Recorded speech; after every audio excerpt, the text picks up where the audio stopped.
Are you ready for the best damn radio show on the planet? MANHOUR Nation, rise up.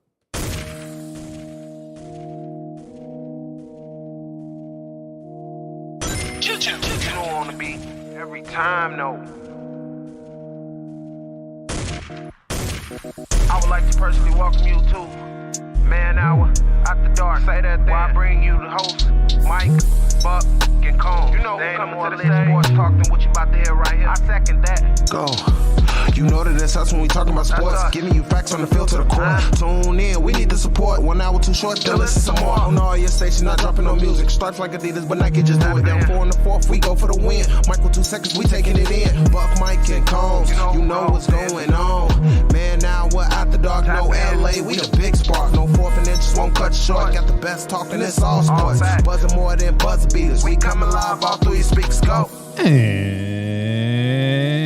And what is up, MANHOUR Nation? Michael Buckhouse here with the MANHOUR Show. To head over to manhourradio.com. Check out the merchandise page, of course. Check out the blog section as well. New vlogs dropping each and every day over there. New merch dropping here next week. We got some team merch dropping. Dallas Cowboys, Vikings, Dolphins, whatever you want. All 32 NFL teams merch is dropping over there at manhourradio.com or manhour.co, whichever website you like to go to here. But guys, it has been a long week off. We've been tinkering with a few things. We've been bringing some people in. We've been putting the right people on the bus, putting the right people on the right seats. And bada bing, bada boom, guys, this is going to be the best damn radio show on the planet. This is Michael Buckhouse. And today, guys, we got Way or No Way coming up. Barkley is not happy in New York. Sauce Gardner and Garrett Wilson, the best cornerback receiver duo ever? What? Frank Clark says the Broncos are going to be from worst to first. Cortland Sutton is happy in Denver, but is he? And Tyreek Hill wants to set a 2,000-yard wide receiver season. But first, got to get into Mike's thoughts. And now, Mike's thoughts. As OTAs start to come to an end, as mandatory minicamps are wrapping up and teams are being kind of assembled to put together here, players are moving up in the depth chart, players are moving down in the depth chart. But one of the big notorieties that has been done is from QB2 to QB1 in Carolina for the Carolina Panthers, and that is Bryce Young. Bryce Young has officially been moved up to QB1 per ESPN, Fox Sports, CBS, ESPN, all reports saying that Bryce Young is now QB1 in Carolina.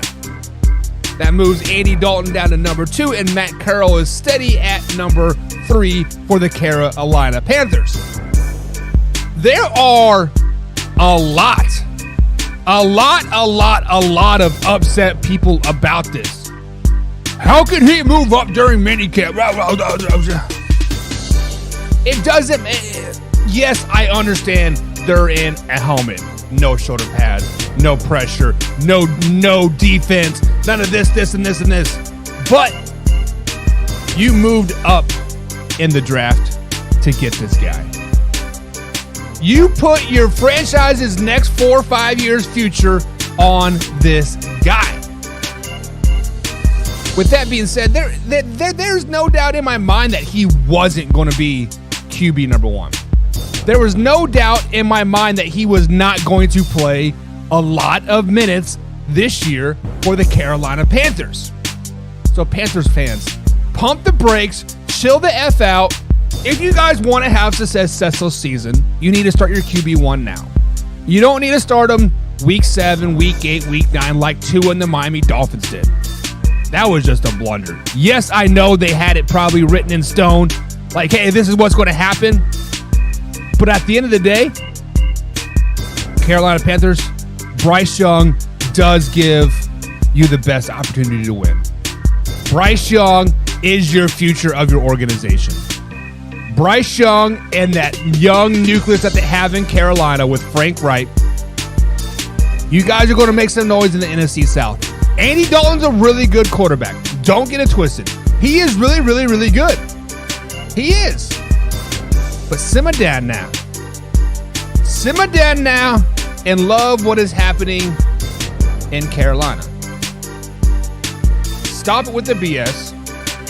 Stop it. Stop it. Stop it. So all of you toxic comment people out there, understand your boys are going to be okay. They are going to be okay. Let's get into some new news.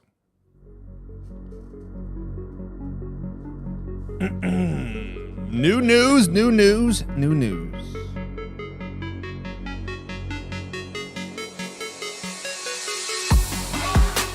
Some new news that is happening across the NFL landscape here on June 12th, 2023.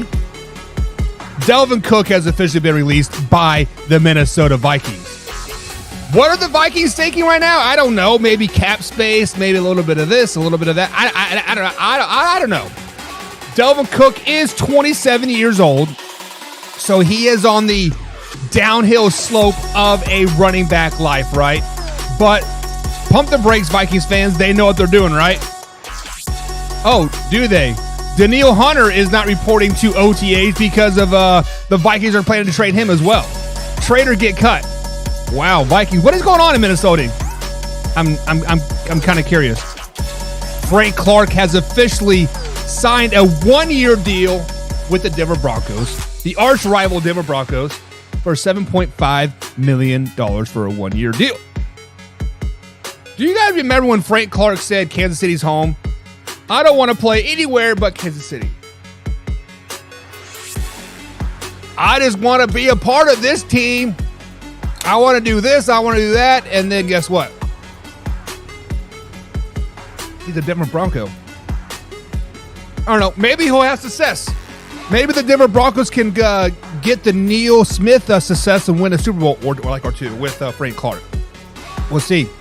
Panthers quarterback J.C. Hill will miss the remaining of camp and OTAs and will not suit up until preseason workouts with an ankle injury. This is kind of concerning for the Panthers. Kind of concerning. Cowboys wide receiver CeeDee Lamb will miss the rest of the OTAs as well with an apparent knee injury. Interesting. DeMarcus Robinson has signed a 1-year deal with the Rams. DeMarcus Robinson spent last season with the Ravens, and previously he was with the Kansas City Chiefs.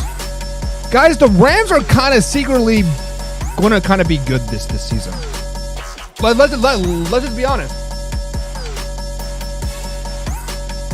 Let's just be honest. I think the Rams are going to win the West. What? Did I say that out loud? Bucks will wear Bucks will wear their creamsicle jerseys week 6 for the Detroit Lions. Are you guys excited about this? There are some jerseys out there that I absolutely love, and the Bucks creamsicle is one of them. I absolutely love the creamsicle color. Von Miller is being placed on the PUP list from his ACL injury last season. Guys, this is huge for Von Miller. It's been well over 9 to 10 months since he's had that ACL repaired, and he's still not ready to play. That could have been a career-ending injury for Von Miller. Lastly, J.J. Watt will be placed on the Texas Ring of Honor Week 4 versus the Pittsburgh Steelers. Definitely deserving. This guy's absolutely awesome. I love J.J. Watt and what he's done for the city of Houston, what he did, and like in the NFL. It is great. It is great. We got some people jumping into the chat here, guys, as my voice is not ready. I don't know. It seems like anytime I walk down to this area that I have, my allergies want to start throat punching me. And that's what it is. Patriots End Zone is in the chat. That is huge, isn't it? Holy crap. Fix this man's chat. Damn. Guess I can't. Whatever. Patriots End Zone says Dalvin Cook isn't going to get the $11+ million that he's hoping for. I hope Saquon Barkley is paying attention. Patriots in End Zone. I agree with you 157.2%. The simple fact of the matter is that, why can't I adjust this? The simple fact of the matter is that running backs are a dime a dozen in the NFL. Let's just call a spade at the end of the day. Running backs are a dime a dozen in the league. We've said this many, many times right here on many shows, right here on MANHOUR, manhourradio.com. Guys, go to the website and check it out. I'd be much obliged. But the fact of the matter is, you have to be a 1 in a million running back to really get paid, right? Emmitt Smith, Barry Sanders, Bo Jackson, I guess maybe you can put him up in there. Running backs are a dime a dozen. We are in a 2-back league system right now. We want a 1-2 punch. We want Zeke and Tony Pollard. We want a Christian McCaffrey and Michael Wilson Jr. We want that 1-2 punch. It elongates their career a little bit. Also keeps them on the cheap. Hey, man, you only put up 500 yards last season. Whatever, right? The fact of the matter is, once a running back, after their 5 years in the NFL, they might get a good deal year 4. Because let's just be honest, if you're taking a running back in the first round, you're messing up, i.e. Detroit Lions, i.e. Atlanta Falcons. You guys are messing up. But after that 4th year, they'll sign a 3-year deal for, say, $20 million. And that's going to be it. That is the shelf life of a NFL running back. 4 years plus a contract, and bada bing, bada boom, you are done. 7 years. Saquon Barkley. We're going to talk about this later. Saquon Barkley needs to just man up and understand this is how the NFL works. Delvin Cook, he actually took a pay cut, but the Minnesota Vikings they're in financial hell. That's why they're looking to trade Danielle Hunter. That's why they released Delvin Cook. That is why they're probably going to have to release. That's why they released Adam Thielen, right? They're probably going to have to release Kirk Cousins after next season to keep JJ around. That's just the way they're in financial hell.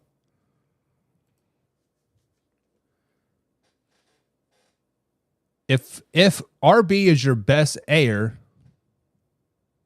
player, if running back is your best player, I'm going to wager you are no better than 7-10.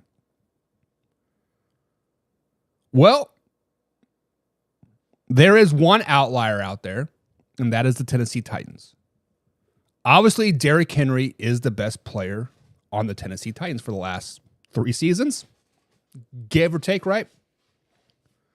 And they have been a 10-7 team. They've been 9-9, or not 9-8, 8-9. So have they won the big game? No. Now, I will see your 7-10, and I will do you one better. If a running back is your best player on your team, you are not winning a playoff game. Let me repeat that for the people in the back. If a running back is your best player on your team, you are probably going to go 7-10 unless you're the Tennessee Titans. But let's say for some crazy reason you do go 10-7. Let's say for some crazy reason you do a little bit of this and a little bit of that. You're not winning a playoff game. You are not. We are in the NFL right now where passing is king. You are in the NFL right now that we want 50, 60 points a game. We are in the NFL that if you are a nickel and diming team, you are not going to be on TV. The Titans were 7-10 last year, but if they would have won the last game of the season, they would have been a playoff team, correct? Which would have put them at 8-9. Dan Hood jumping in the chat here. What's up, Dan Hood? You guys, over here on Facebook, I actually have a new program written up. So if you put a Q in front of your question, it'll go into the queue so I can make sure I answer that question at some point during the show. So if you guys want to put a Q in front of your question over here on Facebook.com or even on YouTube.com, it will go into my queue and I'll be sure to answer it.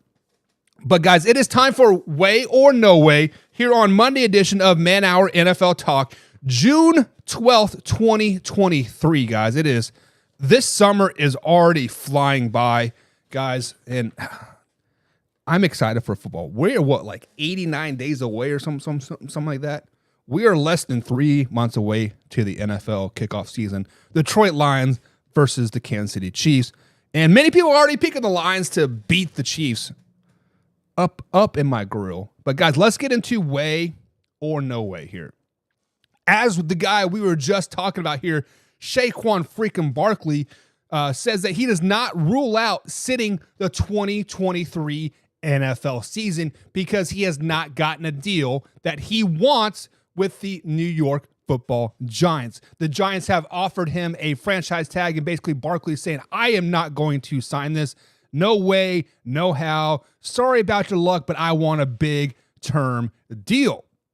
So guys, way or no way is Saquon Barkley messing up by not taking a franchise deal or a franchise contract at this point in his career? Guys, let's not get it twisted. Let's not get it twisted. Saquon Barkley is a very, very good running back. Saquon Barkley is probably the best running back in the NFC East right now. He is probably the second best running back in the NFC as a whole. He is at least a top 5 running back in the entire NFL. But as we said this before, Saquon Barkley is a running back. Okay? Saquon Barkley has not had a healthy, productive season almost his whole NFL career. We can almost say that last year was an outlier. He did have 1,300 yards rushing. Great. 10 touchdowns. He did fumble the ball once. 4.4 yards a carry on 295 yards or 295 carries last season. Let's go back to a running back that was like a Saquon Barkley in this point in his career. No further than Le'Veon Bell.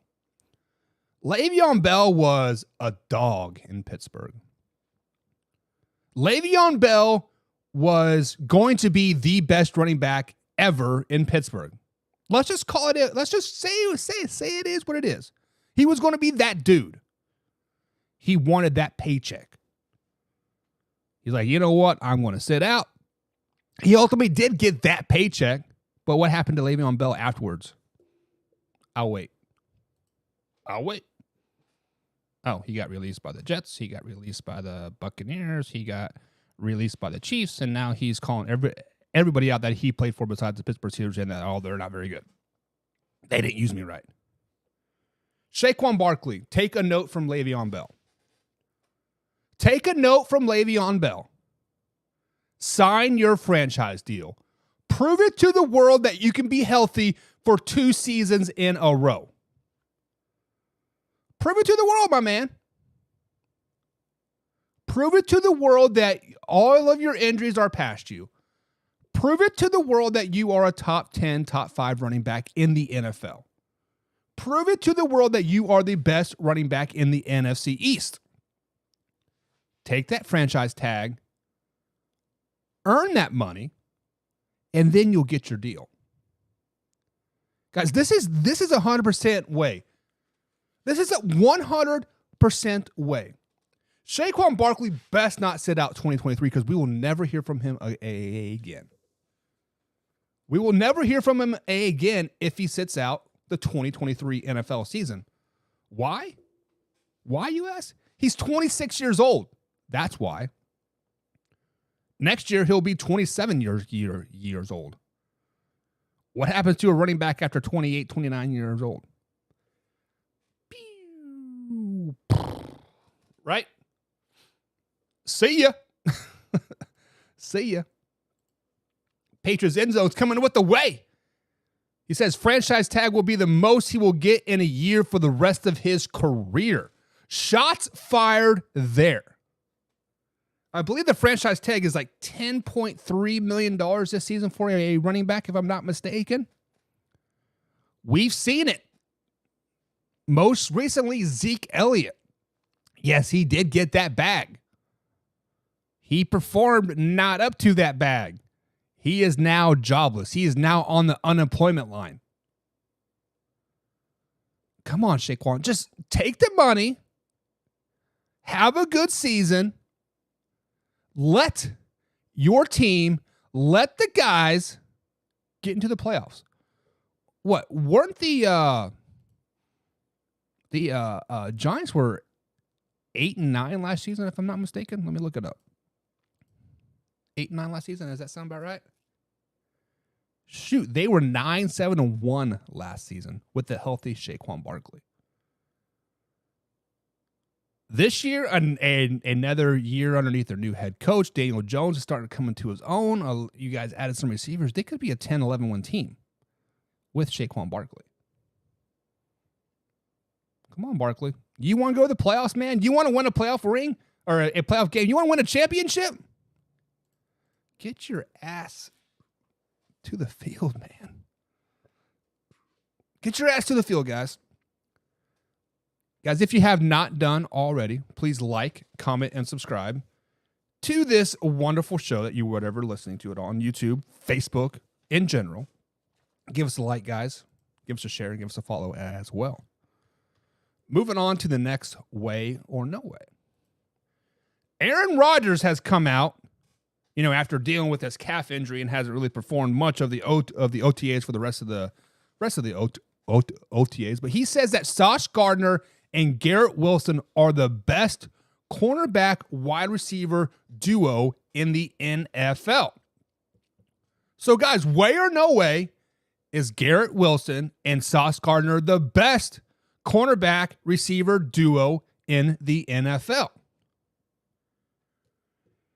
When I first read this article, when I first saw the headline, I'm like, who the hell cares about the best cornerback wide receiver duo? It is not like they're really complimenting each other at the same time, right? Yes, a good cornerback can, obviously make the offense's life a little bit easier. Good defense, have to score less points, yada, yada, yada. But let's just be honest. Nobody cares about the best wide receiver cornerback duo in the NFL. But if we were to break it down, when we look at the best wide receiver cornerback duos in the NFL, there is a particular player in Seattle, DK Metcalf. Yes, he had a down season last year. He is going to come back and he is going to have a great, that's right, a great NFL season. But there's a cornerback in Seattle by the name of Devin Witherspoon. This guy probably is going to win Defensive Player of the Year. This guy probably is going to turn a lot of heads, right? But let's look at last year's pick for the Seattle Seahawks. Tyreek Hill. This guy should have won the Defensive Player of the Year last season. He had better stats than Sauce Gardner up and down the board besides touchdowns allowed. He allowed 3, Sauce Gardner allowed 1. Now, let me ask you this question. Are you going to take Garrett Wilson or DK Metcalf for your receiver? Right now, I'm taking DK Metcalf. Garrett Wilson has a lot of potential in the NFL. A lot of potential. Especially this year, working with Aaron Rodgers, his game is going to improve a lot, right? But once Aaron Rodgers leaves, we'll see how good he really is, right? Devontae Adams, S right there. But Woolen is better than Sauce Gardner. The rookie that hasn't even stepped on the field yet, Davion Witherspoon, is going to be better than Sauce Gardner as well. You guys understand that Seattle has one of the best they have the two best corners probably in the NFL right now. And they're both second and first year players, along with DK Metcalf, better than Garrett Wilson right now.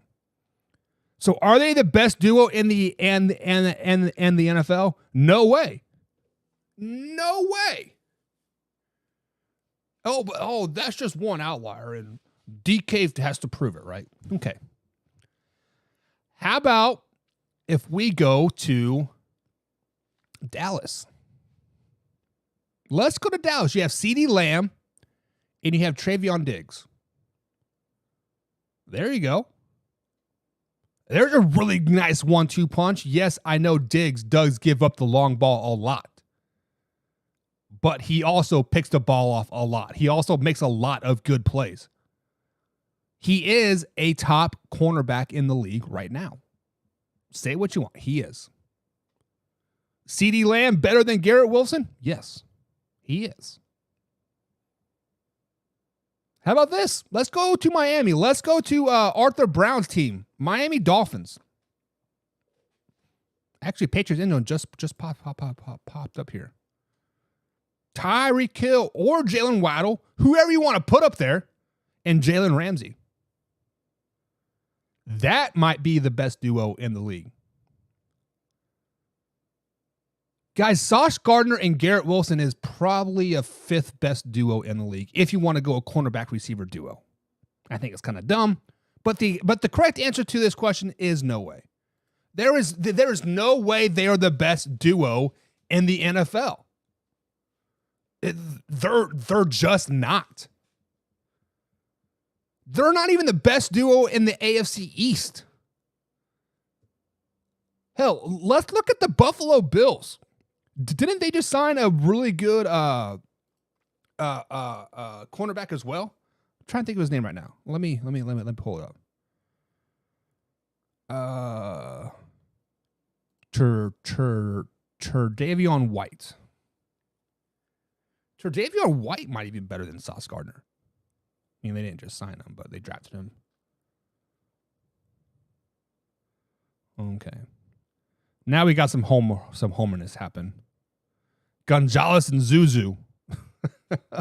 Okay, Wayne G. If you want to go there, I think Gonzalez, I forgot about him.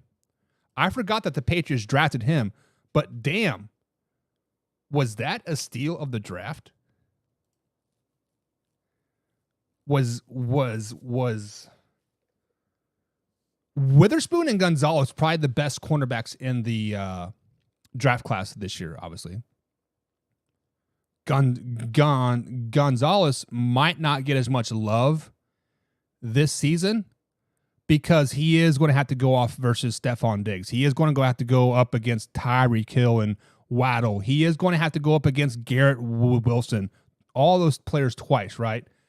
He is also going to have to go up trying to think of his name right now. Guy for the Eagles. Shoot, what is his name? Devontae Smith. He's going to have to go up against Devontae Smith. He's going to have to go up against CeeDee Lamb. He's going to have to go against Devontae Adams.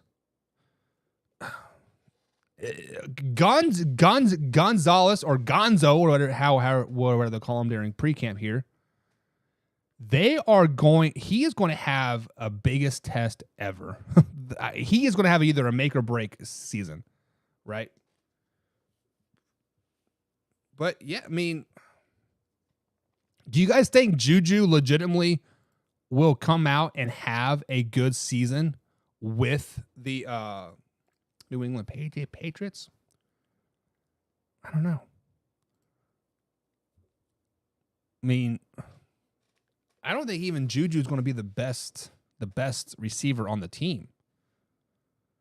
Probably looking at Devontae Walker. Maybe Kendrick Bourne can come out and actually have a successful season. Still have Hunter Henry. I don't know. We'll see what happens. Moving on. My man, Frank Clark, has officially signed with the Denver Broncos. Sad day if you're a Chiefs fan, because Frank Clark was a beloved figure in Kansas City.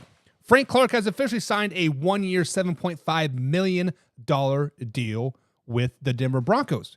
But that's not what we're here to talk about. We are talking about Frank Clark's comments about how he says the Denver Broncos can have the fastest turnaround in the NFL, and they will go from worst to first in a heartbeat. In a heartbeat, he says. So, guys, way or no way, do the Denver Broncos have an opportunity to truly go from worst to first in the AFC West? First of all, the AFC West is very, very, very loaded.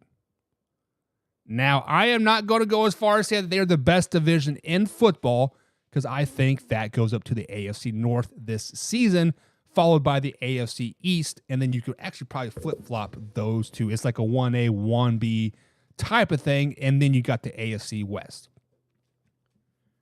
But the Denver Broncos last season, they struggled.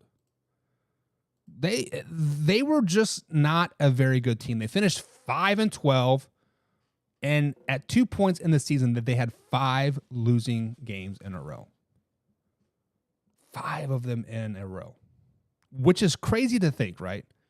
You added Russell Wilson, you got Jerry Jeudy, you had Cortland Sutton, but Nathaniel Hackett just wasn't the guy. Just wasn't the guy. Bring in Sean Payton this year. Russell Wilson, you have, finally healthy. You bring in Frank Clark. Worst to first. Let's think about this. To go from worst to first in the AFC West, you are probably going to have 11 wins this season. 11 wins this season. Let's look at their schedule. Raiders, Commanders, Dolphins, Bears. They will probably win 2 of those first 4. Give me the 2. Then they play the Jets, Chiefs, Packers, and then Chiefs again. That is a tough stretch. Granted, 3 of the 4 are at home.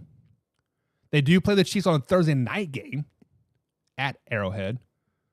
Let's just say they go 3 out of the 4 there. Let's say they beat the Chiefs at home. They beat the Packers at home. They beat the Jets at home. They lose to the Chiefs on the road. Right now, we're looking at 6 wins.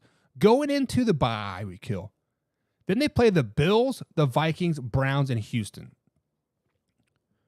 They can go 2 out of the 4 there. That will give them 8 wins, right? I think they can beat Cleveland, and I think they might upset Minnesota at home. I don't see them beating Houston this season on the road. Then they play the Chargers, Detroit, Patriots, and Chargers again. Road, home. They probably win 1 of those 4, right? They split with the Chargers always. They're not going to beat the Lions. Patriots, to be determined. Christmas Eve game at home. Let's give them that win. Then you finish the season at at Vegas versus the Raiders. With that being said, guys, that's still only 10 wins. That is being very favorable on their schedule. That's only 10 wins. And I think they'll need 11, if not 12, to win the division. Not because of the Chiefs, but the Chargers as well. So worst to first? No way. Denver Broncos fans, you guys can get hype all you want.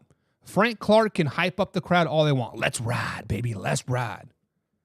I just do not see it happening this season. Frank Clark is a very, very good player.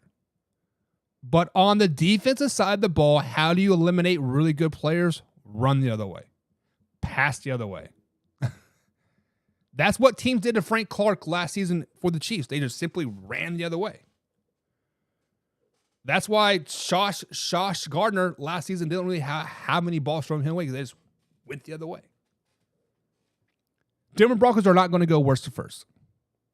They might go worst to second if they get those 10 wins that I talked about. But that's probably about it. Worst to second is not out of the reach, but worst to first, get it out of here, baby. Speaking of the Denver Broncos, Courtland Sutton has been, quote, flattered by all the interest of him going to other teams. But he has come out in a recent podcast and said, quote, I am flattered by the opportunity to play for other teams, but Denver is home. So, guys, way or no way, Sutton will always be a Denver Bronco moving forward. Guys, Sutton is arguably one of the most slept on receivers in the NFL. The point of the matter is he is entering into his sixth season, right? He is from SMU. He was drafted in 2018, and he has never broke 1,000 yards. In a NFL season, he has never broken 1,000 yards. Crazy, right? Last year was arguably one of his best careers, where 829 yards for 2 touchdowns and 13 yards average on 64 targets. Not terrible for a number 2, number 3 receiver. But just because you think Denver is, quote, is home, doesn't mean that other Denver executives, i.e. Sean Payton, thinks Denver is home for you.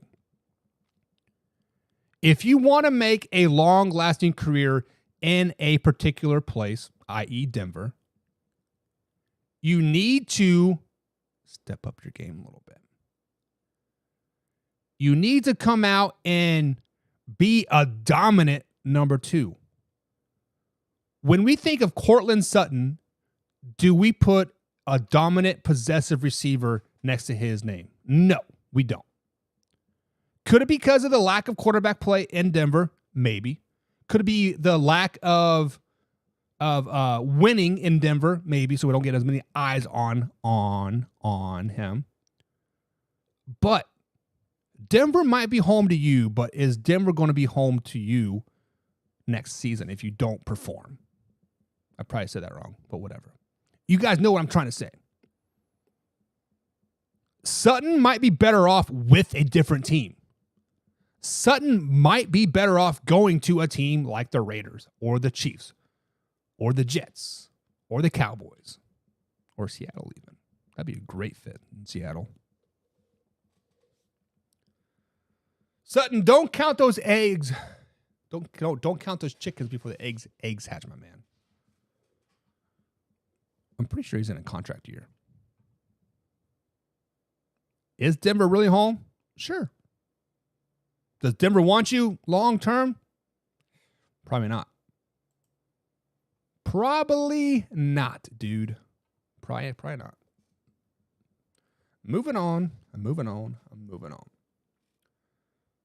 Mr. Tyreek Hill. That's right.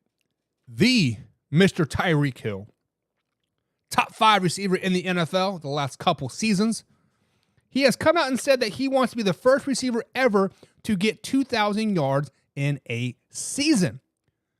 So, guys, way or no way can Tyreek Hill legitimately be the first receiver ever to get the 2,000-yard mark in the NFL. Well, when we think about this, Tyreek Hill is a really good receiver. Probably the best receiver in the AFC East. Is he the best receiver in the AFC? Probably. second best in the NFL overall. But one of the highest NFL receiving seasons on record is like about 1,500 yards. 1,600 yards. So he is going to have to get 500 more yards in one extra game. Sure, it can be done. Will it? No. This is a no way. Tyreek Hill, you will never get close to the 2,000-yard mark. Not because you are not a really good receiver. Not because Tua won't be able to get you the ball. Not because, you won't play a full 17 games. The fact of the matter is, you are going to have to catch like 20 balls a game.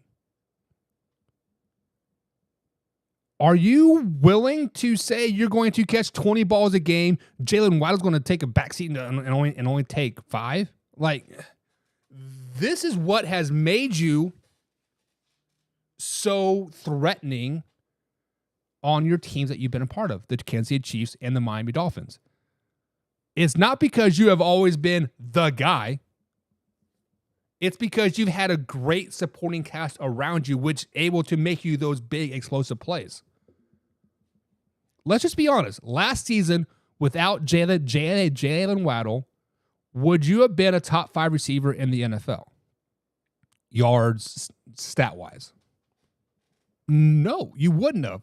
Because the teams would have double-teamed you. What was Cedric Wilson going to draw that double team away? No, right? Flashback to your Kansas City shitty Chiefs day. Pre-Patrick Mahomes. You were pretty good with Alex Smith. You were not the household name that you are now, but you were still pretty good. You were up and coming. I think you were a rookie, maybe second-year player. Did teams double-team you because you were the guy? Well, no. They didn't double-team you because they had to double-team Travis Kelce, which made you who you are today. Let's flash back to Patrick Mahomes. Yes, you were the number 1 receiver on the Kansas City Chiefs. Yes, you were a top 5 receiver in the NFL. But teams did not dare to double team you because of your supporting cast around you. Because of Travis Kelce. Because of whoever else you want to put out there. Well, Cole Hardman. Right? The point of the matter is, you can have a record-breaking season. Sure. 2,000 yards, sure. Is it going to happen? No. Because the only way it's going to happen is if you don't have the supporting cast around you. Once that supporting cast around you is no longer there, the double teams start to happen. Yes, you can be the fastest man in the NFL. You can beat a bunch of senior citizens in a 60-meter dash. Yes, I get it. But it is hard to get open with a double team. You can even be open, but if a receiver sees that safety up over the top, I don't know if they can want to throw the ball there. So this is a no way. He is not going to ever break 2,000-yard plateau. He is not. It is what it is. All right, guys. So that is going to be it for today's show. Hopefully you guys missed us a little bit. We do have a new co-host in the works. Going through some interviews right now. We have about 5 applicants. I'm going to pick out trying to get the right people on the bus and the right seats, and bada bing, bada boom. We're it, baby. But we out today. See you tomorrow, 2 p.m. East Coast time. Have a good day.